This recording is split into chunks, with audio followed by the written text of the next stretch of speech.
Bonjour, j'espère que vous allez bien en cette période hivernale assez bizarre avec beaucoup d'humidité, de pluie, aussi des températures très froides par période. C'est assez chaotique.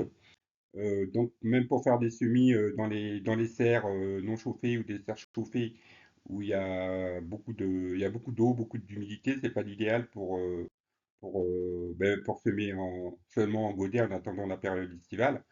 Et donc là, j'ai décidé de faire des semis en godet carrément à l'intérieur de mon séjour, derrière mon poêle à bois, ce qui va être peut-être l'idéal, entre parenthèses. Et en même temps, ça me permet de vider tous mes sachets de graines que j'avais, que j'ai depuis des années. Donc là, ça m'a permis de faire des semis de melons, pastèques, courgettes, petits ronds, etc.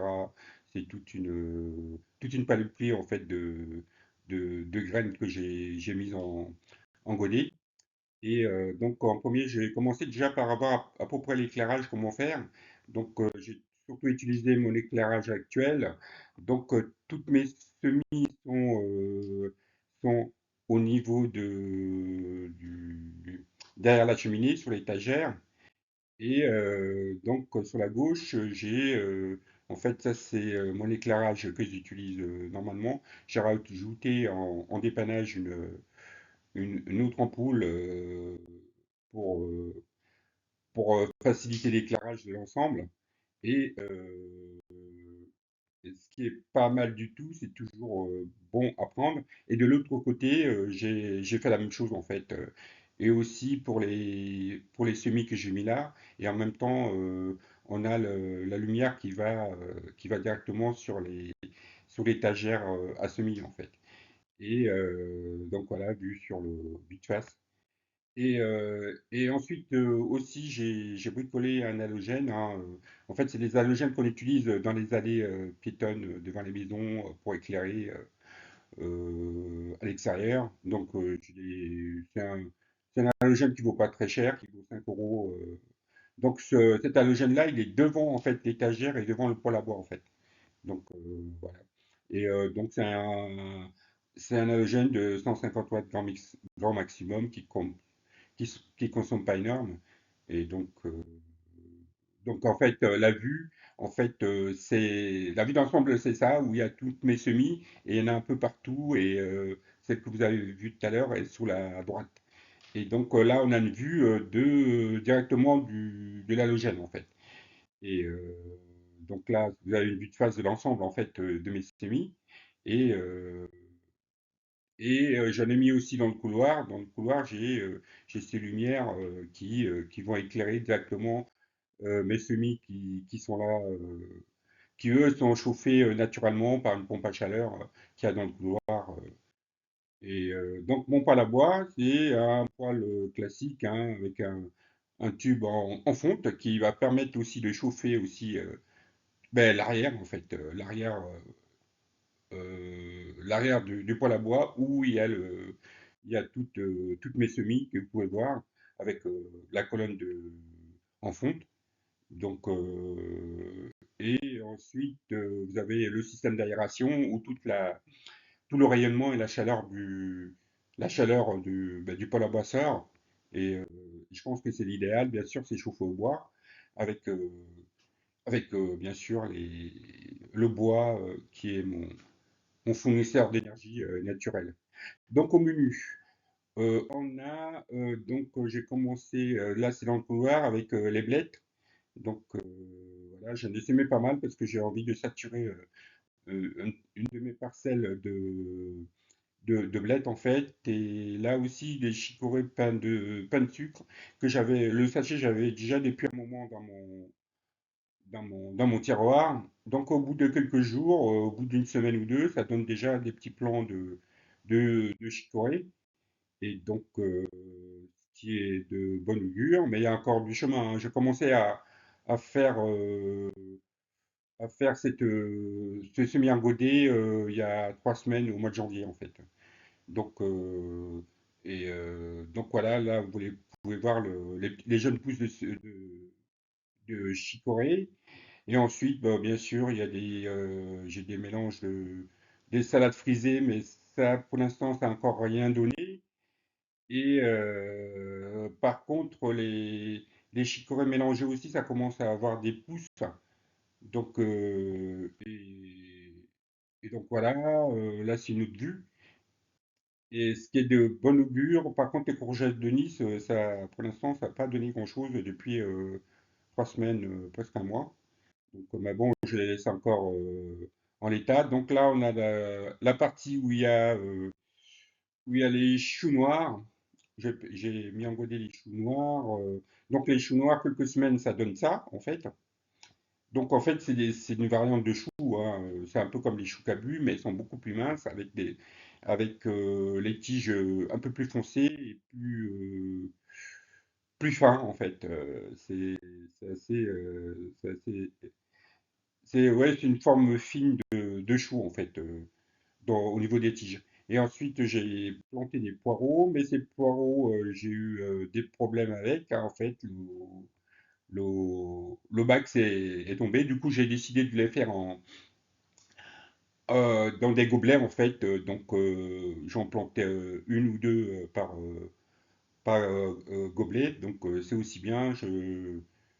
Et pourtant, les autres, elles avaient déjà commencé à donner, hein, ce qui est dommage. Et donc, j'en ai replanté aussi, j'en ai mis aussi là-dedans. Par contre, je mets une bassine à chaque fois où je mets directement de l'eau à l'intérieur. En fait, c'est plus simple quand je ne suis pas là, ou je suis parti quelque part.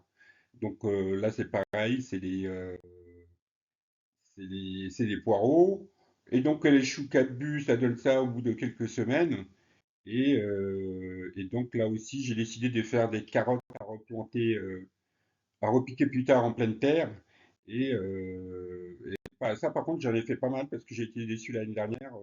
J'en ai planté, j'ai semé en pleine terre et j'avais pas grand-chose, vraiment pas grand-chose. Et les carottes, ça donne ça en fait au bout de 3 semaines, je crois, 2 ou 3 semaines, exact, et je sais plus exactement. Et donc, ça me fait quand même pas mal de pousses de carottes qui font surface. Mais bon, il y a encore de la route, hein, le temps que ça se fasse vraiment. Et, euh, et donc là aussi, sous cette partie-là, ben, il y a des oignons blancs, mais j'ai du mal à maîtriser. Je ne sais pas trop ce que ça va donner. Au niveau des aubergines, ben, j'ai fait tout ce qui est aussi melon, aubergines, et toujours là, des melons charentais. En fait, je ne savais pas exactement où les placer, en fait, parce qu'il y a une forte variation de chaleur, même derrière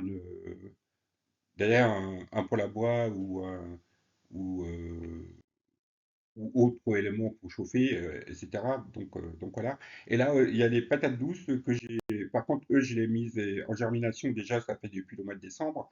Et là, on commence à voir qu'au bout de un mois et demi, ben, elles commencent à être vraiment belles et tout. En fait, elles commencent tout à germer. Mais il y a eu pas mal de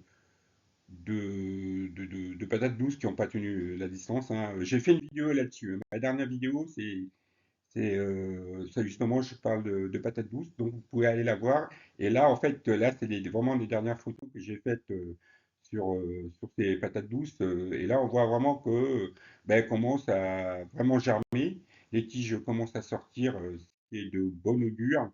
Là, celle-là, elle commence à donner des feuilles. Et dans 2 mois, ça serait vraiment la jungle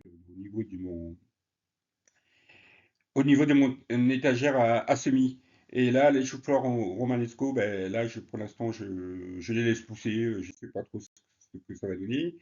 Au niveau des pastèques, ben, il n'y a pas grand-chose pour l'instant, au bout de 3 semaines. Et là, c'est des courgettes. Et les courgettes, ils se font un malin plaisir de les décoller dès que possible, en fait. Donc là, avant, après, et on voit qu'au bout de quelques semaines, ben, elles prennent leurs aises, et j'en ai repiqué, hein, parce qu'en fait, il y en a certaines qui sortaient par deux par godet, etc. Donc là, c'est après repiquage. Donc, Donc voilà, on voit que celle-là, je l'ai repiquée parce elle a toujours gardé cette forme-là, le temps de reprendre racine sur son nouveau godet. Donc au niveau des haricots nains, bah, j'ai pas grand-chose pour l'instant. J'ai juste cette petite tige-là qui est sortie. Euh, c'est un peu, pour l'instant, on ne sait pas trop, je ne sais pas trop, je reste en... Des petits ronds, j'ai trois ou quatre plants de petits ronds. Ça, par contre, de petits ronds, ça pousse très bien. Au niveau des poivrons, bah, pour l'instant, rien. Je ne connais pas du tout, il faut peut-être une très forte température, etc. Et donc voilà. Et au-dessus, en fait, il y a le phénomène de température qui est hyper important, comme tout le monde le sait. La température, en fait, tout ce qui est la chaleur monte. Donc, il y a un moment, j'ai cherché comment vraiment optimiser et trouver la bonne chaleur pour les pastèques, les aubergines, les melons. Et du coup, la solution, en fait, c'est, on verra ça plus tard dans la vidéo. Et donc là, on rentre au niveau du repiquage des choux cabus et des choux noirs. Et donc voilà, sur celui-là, par exemple, j'ai commencé à faire en fait, à les décaisser un peu, mais tranquillement, doucement et sûrement, et à récupérer les meilleures tiges, en fait, les meilleures jeunes pousses. Et en même temps, on voit qu'il y a des champignons qui poussent, en fait, dans les, dans la barquette. En fait, quand il y a toujours des champignons qui poussent sur un parterre ou sur un godet ou autre, en fait, c'est signe que votre terreau est en bonne situation et que la réaction chimique se fait bien entre la plante et puis les champignons qui rejettent ce que la plante ne veut pas, en fait. Donc là, j'ai décaissé là, l'exemple, c'est le choucabu, et je récupère la tige vraiment de la jeune pousse de choucabu. On peut voir, là, il y a les tiges, il y a les deux feuilles, et ensuite la tige, et au niveau des racines. Donc là, je les mets dans des gobelets. En fait, là, c'est des gobelets en carton. En fait, j'ai mis 3 coups de couteau au fond en forme de croix pour laisser l'eau, pour avoir une bonne irrigation et pour éviter que l'eau stagne, bien sûr. Et donc voilà, ensuite je mets du terreau tout en veillant vraiment que la tige soit pas contrainte, etc. Et on rajoute du terreau au fur et à mesure. Donc en partant de ça, en fait, je les ai remises à leur place avec toutes les gobelets, avec des jeunes pousses remis vraiment chacun dans un gobelet individuel. Donc là, c'est pareil pour les choux noirs, mais les choux noirs, ils m'ont l'air quand même d'être assez fragiles. C'est pour ça, en fait, j'allais garder en stock là des choux, des différents choux pour plus tard, en fait, peut-être les repiquer, comme par exemple là. Là, je les ai gardés vraiment derrière l'étagère et bien sûr continuer à les entretenir en eau, etc. Et donc, pour peut-être les repiquer plus tard quand ça sera encore plus mature. Je pense que mon repiquage a été c'était un peu précoce. Donc là, je parlais du gain de chaleur en hauteur. En fait, à la base, j'étais parti pour rien mettre au-dessus. Et du coup, comme j'ai des graines comme ceux des melons en fait charentais, en fait, les barquettes, je les ai tous rangées en bas. Et en mesurant en température, je me suis rendu compte que bah, entre la partie basse en fait et le haut, on a une différence de presque 4 à 5 degrés en fait. Donc en bas, on peut avoir à peine 19-20 degrés. Au-dessus, on monte carrément à 24-25 degrés parce que la chaleur, en fait, toute l'énergie, le rayonnement de chaleur se trouve au-dessus, en fait. Et du coup, ben, c'est l'idéal pour les melons, les pastèques, les aubergines. Donc, dès que je les ai mises au-dessus, en fait, elles ont commencé tout de suite à germer. à germer de partout. Et là, on voit des petites pousses, etc., bien sûr, avec des champignons en dessous. Dès qu'il y a des champignons, des petits champignons qui poussent, ça veut dire que, il y a une réaction qui se passe, qui va, qui va se passer. Et donc là, on voit un peu partout mais des pousses de melons, de pastèques, et voilà. Là, on voit des petites pousses là qui commencent à arriver. Ça, c'est de très bons signes. Et là, c'est des photos qui datent encore, qui ont une semaine, mais là, ça a repoussé encore de manière, euh, de manière importante. Donc, c'est très bon augure. Donc, à voir. Et voilà, la vidéo se termine. Je vous remercie d'avoir regardé la vidéo et je vous dis à bientôt. Au revoir.